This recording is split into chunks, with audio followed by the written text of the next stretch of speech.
Welcome to The Last Breakfast. Please enjoy the video. You start by checking what you already own and what you need. Sign into your Microsoft account to see active subscriptions, then decide. Try Office Online for basic editing, start a 1-month Microsoft 365 trial if you need full apps, or choose LibreOffice for a permanent, free desktop suite. Once chosen, gather account credentials or prepare to download the alternative installer. Make sure to note where your documents are stored so you can move them smoothly after setup. Next, get practical. If you pick Office Online, sign into Office.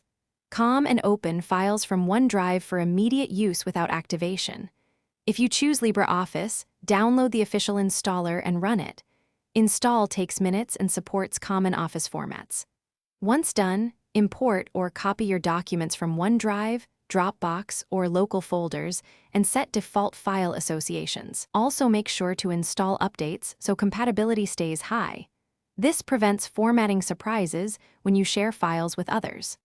Finish by customizing your environment. Enable autosave where available, choose default file locations, and import templates to match your workflow. Once done, verify that files open correctly and sync to cloud backup. If you still see activation or licensing alerts on an existing Office install, avoid circumvention. Contact Microsoft support or switch fully to Office Online, LibreOffice, or Google Docs. One helpful troubleshooting tip: sign out and back into your Microsoft account, then restart the app to refresh license status. Thanks for watching. If this was helpful, leave a like and consider subscribing. See you next time.